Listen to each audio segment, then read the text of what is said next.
रचना शीला प्रभुपाद द्वारा रचित लीला पुरुषोत्तम भगवान श्री कृष्ण। अध्याय 15 धेनुकासुर का वध। इस प्रकार श्री कृष्ण अपने अग्रज बलराम के साथ अपनी कौमार अवस्था बिताकर पौगंड अवस्था में प्रविष्ट हुए। यह अवस्था 6वें वर्ष से 10वें वर्ष तक की थी। तब सभी ग्वालों ने परस्पर मंत्रणा की कि वे इसके लिए राजी हो गए कि जो जो बालक 5 वर्ष के हो गए हैं उन्हें चरागाह में गोवें ले जाने का उत्तरदायित्व दिया जाए। गोवों का उत्तरदायित्व प्राप्त हो जाने पर कृष्ण तथा बलराम ने अपने कमल जैसे चरण चिन्हों से वृंदावन की भूमि को पवित्र किया। ग्वालों तथा बलराम के साथ कृष्ण अब गोवों को आगे किए हुए फूलों, साग सब्जियों तथा घास से पूर्ण वृंदावन के जंगल में प्रविष्ट होने पर अपनी बंसी बजाने लगे। वृंदावन का जंगल भक्त के विमल मन के समान स्वच्छ था और मधुमक्खियों, फूलों तथा फलों के साथ लदा हुआ था। उसमें पक्षी चहक रहे थे और स्वच्छ जल वाले सरोवर समस्त श्रम को हरने वाले थे। वहां सदा मधुर सुगंधित वायु बहती रहती थी, जिससे मन तथा शरीर प्रफुल्लित हो जाते। कृष्ण अपने सखाओं तथा बलराम सहित जंगल में प्रविष्ट हुए और अनुकूल वातावरण देखकर उन्होंने जी भरकर आनंद लूटने की इच्छा की। कृष्ण ने देखा कि सारे वृक्ष फलों से लदे हैं और नई नई टहनियां नीचे आकर पृथ्वी पर स्पर्श कर रही हैं, मानो कि वे उनके चरण कमलों का स्पर्श करके उनका स्वागत कर रही हों। वे वृक्षों, फूलों तथा फलों के इस तरह के भाव से अत्यंत प्रसन्न थे और उनकी इच्छाएं जानकर हंसने लगे। तब कृष्ण अपने बड़े भाई बलराम से इस प्रकार बोले, हे भ्राता, आप हम सबसे श्रेष्ठ हैं और देवता आपके चरण कमलों की पूजा करते हैं। आप देखते नहीं कि ये फूलों तथा फलों से लदे वृक्ष आपके चरण कमलों की पूजा करने के लिए नीचे झुके हैं। ऐसा प्रतीत होता है कि वृक्षों का रूप धारण करने के कारण ये अंधकार से निकलने का प्रयास कर रहे हैं। वस्तुतः वृंदावन की भूमि में उत्पन्न वृक्ष सामान्य जीव नहीं है। अपने पूर्व जन्मों में निर्गुण दृष्टिकोण रखने के कारण इन्हें इस जड़ जीवन में रहना पड़ रहा है, किंतु अब इन्हें वृंदावन में आपके दर्शन का अवसर प्राप्त हुआ है और अब वे आपके सानिध्य के द्वारा आध्यात्मिक जीवन में आगे बढ़ने के लिए प्रार्थना कर रहे हैं। सामान्यतः तमोगुनी जीव वृक्ष का शरीर ग्रहण करते हैं। निर्विशेषवादी चिंतक उसी तमस यानी कि उसी अंधकार में रहते हैं, किंतु आपकी उपस्थिति का पूरा पूरा लाभ उठाकर वे उसे समूल नष्ट कर देते हैं। मेरे विचार से जो भौरे आपके चारों ओर भन भना रहे हैं वे पूर्व जन्म में आपके भक्त रहे होंगे। वे आपका साथ नहीं छोड़ना चाहते, क्योंकि आपसे बेहतर तथा वत्सल अधिक स्वामी और कौन हो सकता है। आप परम तथा आदि भगवान हैं और ये भौरे हर क्षण मनमना कर आपके यश को फैलाने का प्रयत्न कर रहे हैं। मेरे विचार से इनमें से कुछ अवश्य ही महान ऋषि और आपके भक्त रहे होंगे और उन्होंने भौरों के रूप में आपका वेश छुपा रखा है, क्योंकि वे एक क्षण भी आपका साथ छोड़ने को तैयार नहीं हैं। हे भ्राता, आप परम पूज्य ईश्वर हैं। जरा देखो तो किस तरह ये मोर आनंद विभोर होकर आपके समक्ष नाच रहे हैं। सारे मृग जिनका आचरण गोपियों के समान है, आपका उसी प्यार के साथ स्वागत कर रहे हैं। और इस जंगल में रहने वाली कोयलें आपका अत्यंत हर्ष तथा मधुर ध्वनि के साथ स्वागत कर रही हैं, क्योंकि वे सोचती हैं कि उनके घरों में आपका प्राकट्य अत्यंत मंगलकारी है। यद्यपि वे सब पशु तथा वृक्ष हैं, तो भी ये वृंदावनवासी आपका गुणगान कर रहे हैं। वे आपका स्वागत अपने सामर्थ्य भर करने को वे आपका स्वागत अपने सामर्थ्य भर करने को तैयार हैं, जिस प्रकार महात्मागण अपने घर पर अन्य महापुरुष का स्वागत करते हैं। जहां तक यहाँ की भूमि का प्रश्न है, ये अत्यंत पवित्र तथा भाग्यशाली है, क्योंकि इसके शरीर पर आपके चरण कमलों के पद चिन्ह बने हुए हैं।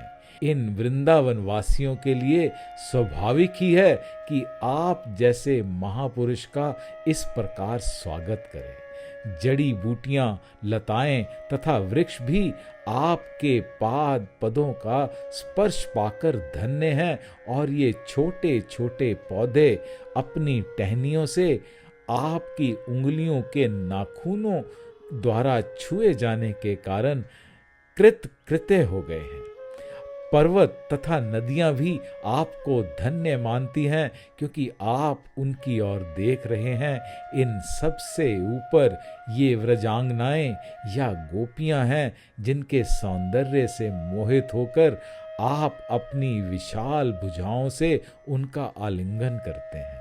इस प्रकार कृष्ण तथा बलराम दोनों ही यमुना तट पर अपने बछड़ों तथा गायों को चराते हुए ब्रिजवासियों को पूर्ण रूपेण आनंदित करने लगे। कुछ स्थानों में कृष्ण तथा बलराम के साथ उनके सखा भी होते। ये बालक गाते, भौरों की गुनगुन की नकल उतारते और पुष्पहारों से विभूषित कृष्ण तथा बलराम के साथ साथ चलते। घूमते हुए ये बालक कभी कभी सरोवरों में तैरते और हंसों की बोलियां बोलते थे, या जब वे किसी मोर को नाचते देखते तो वे श्री कृष्ण के समक्ष उसका अनुकरण करते। कृष्ण भी अपनी गर्दन हिलाते और नाचने का स्वांग भरते हुए अपने मित्रों को हंसा देते। कृष्ण जिन गौओं को चराते थे, उनके अलग अलग नाम थे और वे उन्हें दुलारवश पुकारते। कृष्ण को पुकारते सुन ये गौवें रंभाती हुई तुरंत दौड़ती और ग्वाल बाल इस आदान प्रदान भरपेट मजा लेते। वे विभिन्न प्रकार के पक्षियों की ध्वनि तरंगों का अनुकरण करते, जिनमें से चकोर, मोर, कोयल तथा भारद्वाज प्रमुख थे, और कभी कभी दुर्बल पशुओं को सिंह तथा चीते की आवाज सुनकर डर जाने के कारण दौड़ते देख कृष्ण तथा बलराम सहित सारे बालक भी उन पशुओं के पीछे पीछे दौड़ पड़ते। जब वे कुछ थक जाते तो बैठ जाते और बलराम कुछ आराम करने के लिए अपना सर किसी बालक की गोद में रख देते और कृष्ण तुरंत आ जाते और बलराम के पांव दबाने लगते, और कभी कभी ताड़ का पंखा लेकर बलराम के ऊपर झलते, जिससे सुखद हवा निकलने पर उन्हें थकान से कुछ राहत मिलती। कभी कभी बलराम के विश्राम करते समय बालक नाचते या गाते, और कभी कभी वे आपस में कुश्ती लड़ते या फिर कूदते और फांदते। जब बालक इस प्रकार व्यस्त होते तो कृष्ण भी उनके साथ हो लेते और उनका हाथ पकड़कर उनकी संगति का लाभ उठाते या अनेक कार्यों की प्रशंसा करके हंसते। जब कृष्ण थक जाते तो वह किसी बड़े वृक्ष के नीचे या किसी ग्वाल बाल की गोद को तकिया बनाकर लेट जाते। तब कुछ बालक आकर उनके पांव दबाते और कुछ पत्तियों से बनाए गए पंखे से हवा झलते।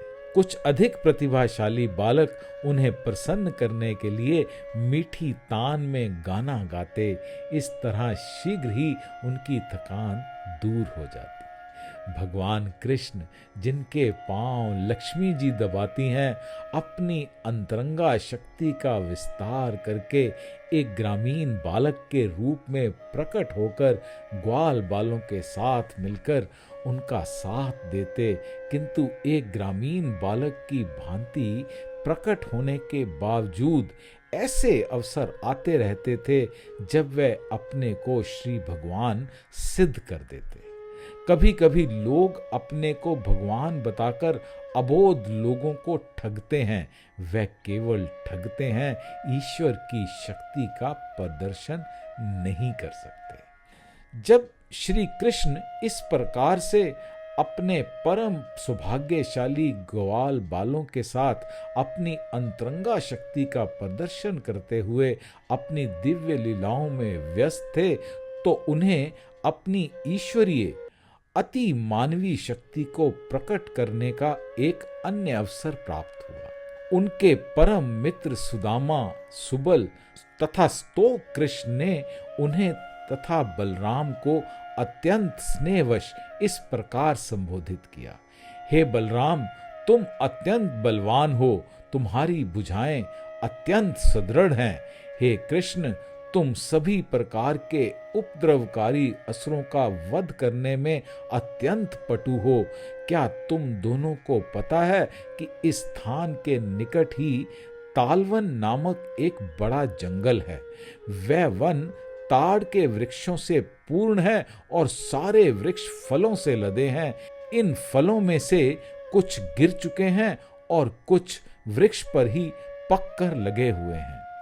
वह अत्यंत रमणीक स्थान है, किंतु महान असुर धेनुकासुर के कारण वहां जाना अत्यंत कठिन है। कोई भी जाकर वृक्षों के फल नहीं ला सकता। हे कृष्ण तथा बलराम, ये असुर एक गधे के रूप में वहां रहता है। वैसा ही रूप धारण करके अन्य असुर रहते हैं। वे सब के सब अत्यंत बलशाली हैं, अतः उस स्थान पर पहुंचना कठिन है। प्रिय भाइयों, तुम ही दोनों एकमात्र ऐसे पुरुष हो जो इन राक्षसों को मार सकते। प्राण भय से वहां आपके अतिरिक्त अन्य कोई नहीं जाता, यहां तक कि पशु भी नहीं जाते, और वहां एक भी पक्षी निवास नहीं करता।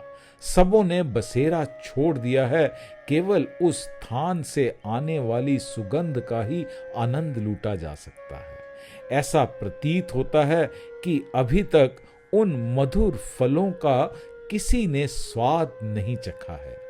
हे कृष्ण, हम तुमसे स्पष्ट कहे देते हैं कि हम इस मधुर सुगंध से अत्यधिक आकर्षित हैं। हे बलराम, यदि तुम चाहो तो चलकर इन फलों का आनंद लिया जाए। इन फलों की सुगंधी चारों ओर फैल रही है। क्या तुम्हें यहाँ उनकी सुगंध नहीं आ रही?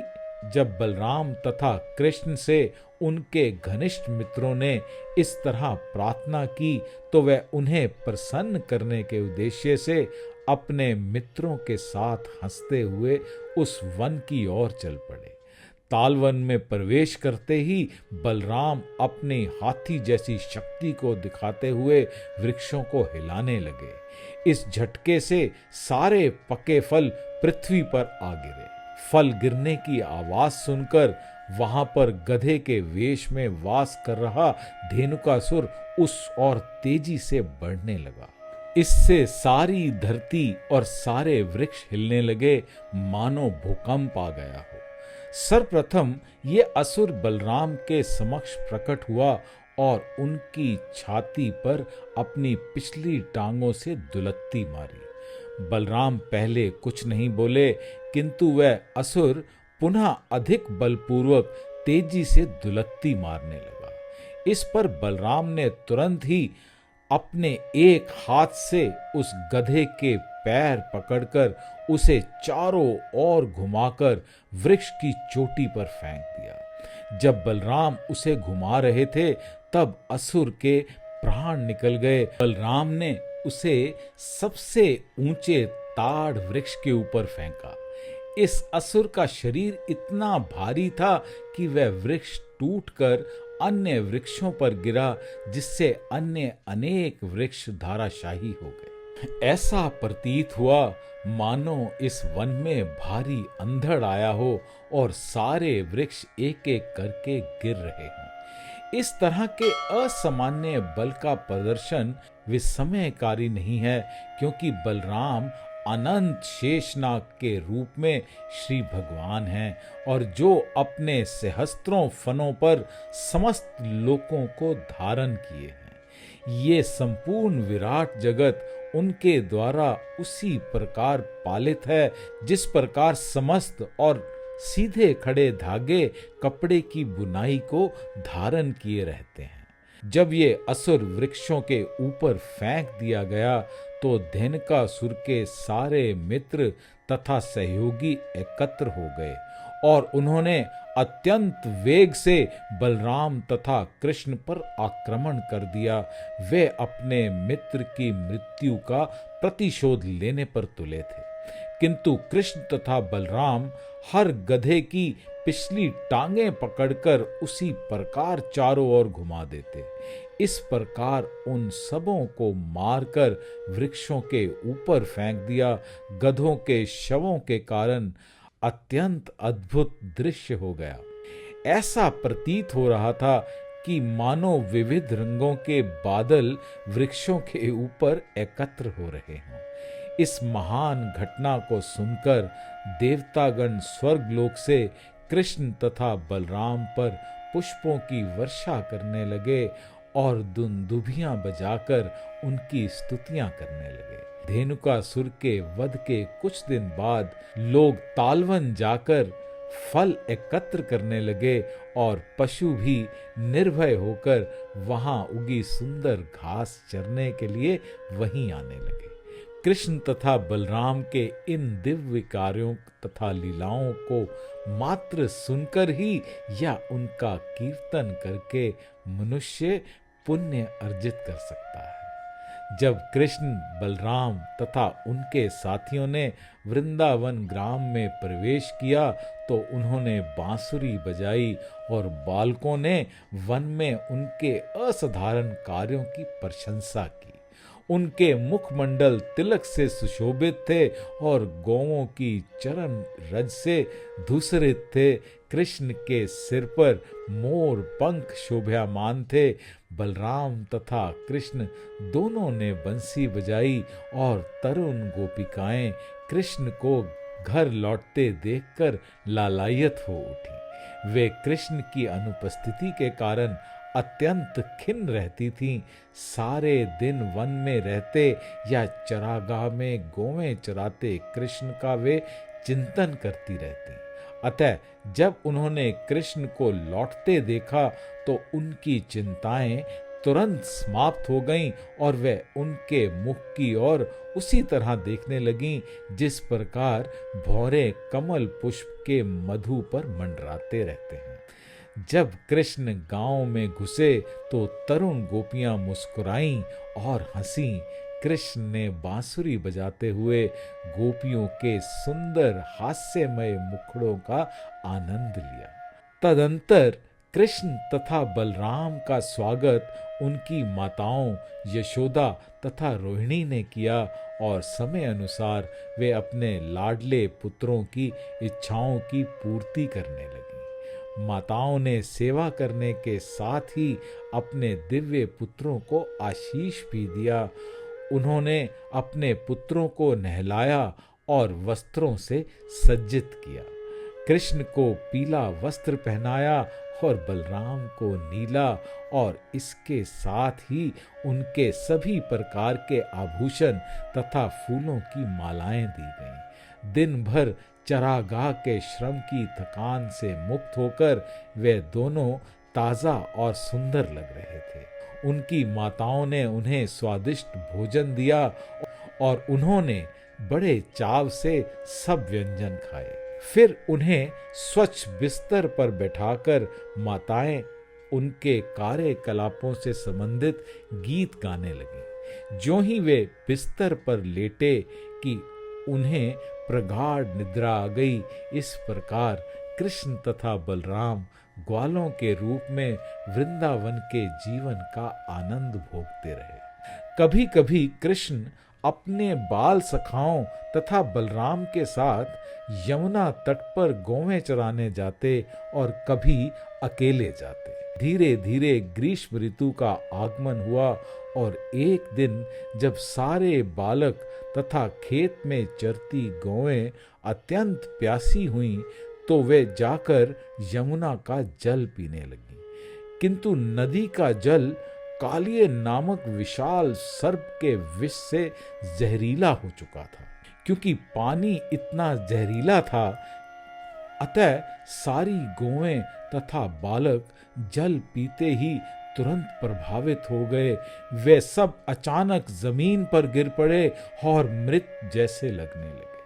तब समस्त प्राणों के प्राण कृष्ण ने उन सब पर अपनी कृपा दृष्टि डाली, जिससे सारे बालकों तथा गौओं में पुनः चेतना आ गई और वे सब एक दूसरे को अत्यंत विस्मय पूर्वक देखने लगे। वे समझ गए कि यमुना का जल पीने से वे मृत हो गए थे, परंतु कृष्ण के कृपा कटाक्ष से वे सब जीवित हुए हैं।